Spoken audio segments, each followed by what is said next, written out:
This is a valve repair video for the General Pump Model MK and LK series. Before starting, you will need the Valve Removal and Installation Kit, F-Kit MKV-LP, or F-Kit MKV-HP, depending on the model. Refer to the MK or LK repair manual for additional information. The tools needed are a soft rubber mallet, a magnetized tool, a 3/8" drive ratchet, a 17mm socket, a pick, a roundhead tool, a needle nose pliers, a standard flathead screwdriver, packing lubricant, an impact wrench with a 14mm hex, a threaded rod with threaded bushing, a pusher tool, an outlet valve O-ring, and a slide hammer with a 10mm adapter. Use the impact wrench with a 14mm hex attached to loosen the 8 valve plate retaining bolts. Start by loosening the second bolt from the left on the top row. Then on the bottom row, loosen the second bolt from the right. Loosen the remaining bolts as shown. Loosening them in this order will help unseat the valve plate evenly. After all 8 bolts are loosened, remove the valve plate. Thread the slide hammer with a 10mm adapter onto the valve plug. Tap the slide hammer upward to remove the valve plug. Remove the valve plug from the slide hammer. Remove the valve spring. Insert and thread the bushing into the lower drain port of the manifold.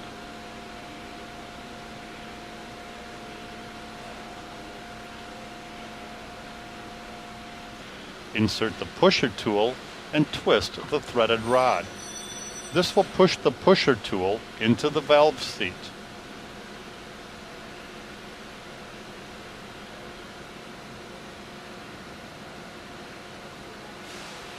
Unthread and remove the pusher tool rod.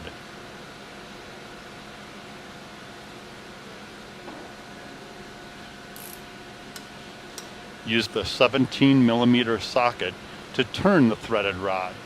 This will push the valve stack out, allowing it to be removed.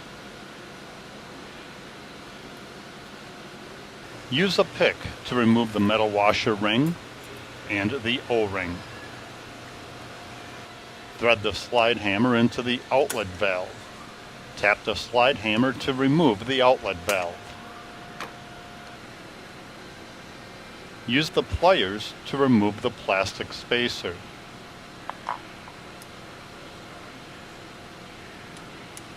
Thread the slide hammer into the inlet valve. Tap the slide hammer to remove the inlet valve. Insert the magnetic tool to remove the pusher head tool.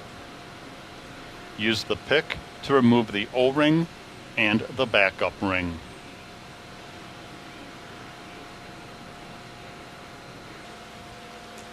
Unthread and remove the threaded rod and bushing from the manifold.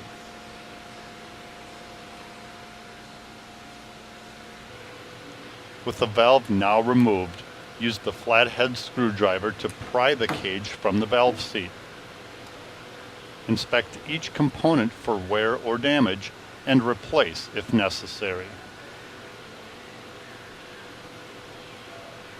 Reassemble the valve with a poppet to the seat, then the valve guide, the valve spring, and finally the valve cage. Lock the reassembled valve into place by tapping it lightly with a soft rubber mallet.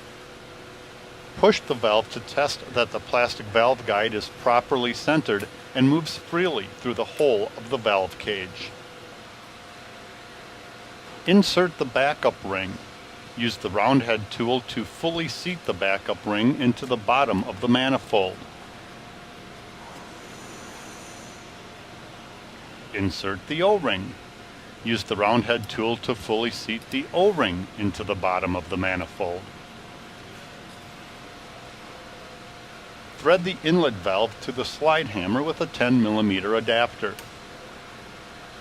Apply packing lubricant to the outer surface of the valve seat. This will help the valve seat to slide more easily into the backup and O-rings.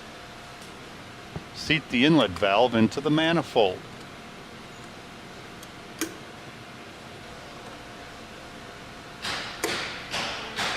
Remove the slide hammer.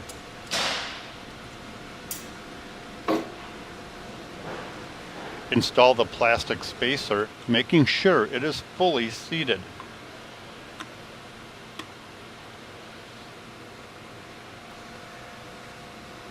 Thread the outlet valve onto the slide hammer with a 10mm adapter.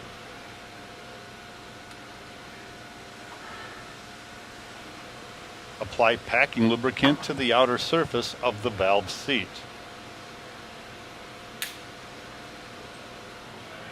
Seat the outlet valve onto the manifold. Tap the slide hammer until the inlet valve is fully seated. Remove the slide hammer.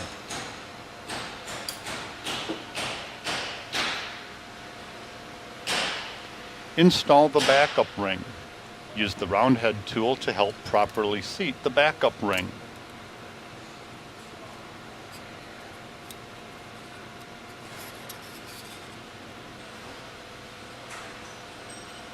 Install the O-ring. Use the round head tool to help properly seat the O-ring.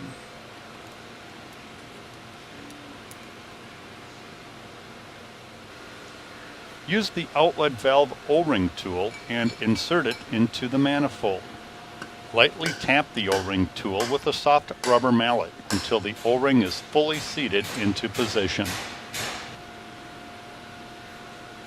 Install the washer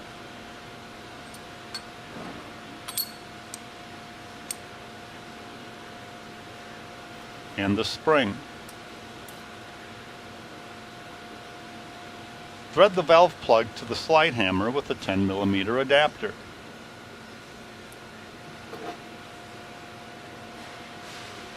Apply packing lubricant to the backup and O-ring on the valve plug.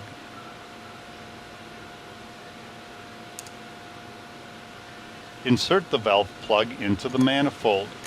Use the slide hammer to gently pound the valve plug until it is fully seated. Remove the slide hammer. Position the valve plate back onto the manifold. Tighten by hand the inner 4 bolts first, then the outer bolts. Use a 3/8" ratchet with 14mm hex to tighten the second bolt from the right on the top row. Then tighten the second bolt from the left on the bottom row. Alternate between these 2 bolts until both are snug. Doing so in this order will help ensure the valve plate is evenly installed. Tighten the remaining bolts as demonstrated. Doing so in this order will help ensure the valve plate is installed evenly.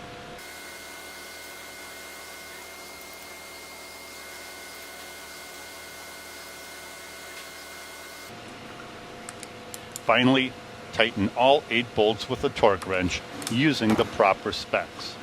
Tighten the inner bolts first, then the outer bolts. Again, doing so in this order will help ensure a tight and proper fit.